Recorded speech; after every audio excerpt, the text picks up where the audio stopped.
Manchester City. Ballotté et parfois inquiétant à Tottenham, Manchester City s'en est remis à un doublé d'Haaland et aux arrêts décisifs d'Ortega, le remplaçant d'Ederson entré après l'heure de jeu, pour l'emporter 2-0. Avec 2 points d'avance sur Arsenal avant la 38e journée de dimanche prochain, le champion en titre a son destin en main. Une victoire ou rien. Manchester City n'avait pas vraiment le choix lors de ce déplacement sur la pelouse de Tottenham. Le succès d'Arsenal, U0, à Old Trafford à Manchester United dimanche, obligeait le champion en titre à s'imposer sous peine de laisser la tête aux Gunners avant le coup d'envoi de la dernière journée de Premier League.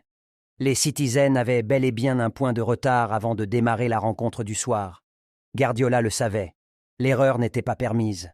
Le coach envoyait son équipe type avec Kovacic associé à Rodri dans l'entrejeu, pendant que Foden, De Bruyne et Silva démarraient en soutien de Haaland. Postecoglou avait lui préparé un coup en alignant Draguzin en défense, Bentancur et Højbjerg un cran plus haut. Une recette qui fonctionnait bien durant cette première période. Les Spurs effectuaient un pressing très intelligent sur leurs adversaires, déjà sauvés par Ederson sur cette première situation de Bentancur, 6-E. Foden répondait rapidement, bien aidé par le dégagement raté de Højbjerg, contrarié par la main ferme et la sortie déterminante de Vicario, 16e.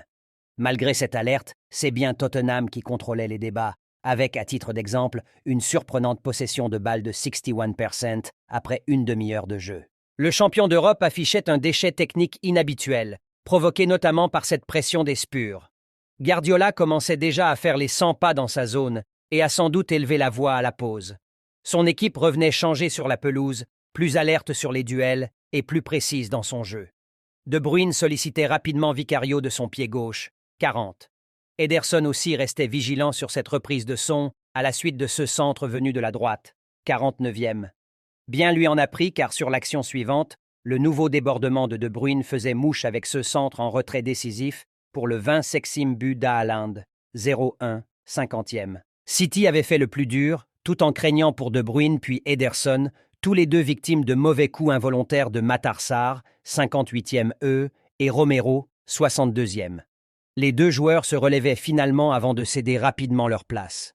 La doublure du Brésilien, Ortega, se montrait immédiatement décisive devant Kulusevski, 71e.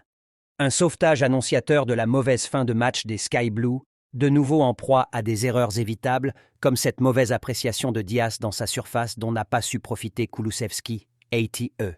Ortega est de nouveau passé par là. City aura 2 points d'avance sur Arsenal avant la 38e journée. Les Mancuniens tremblaient franchement.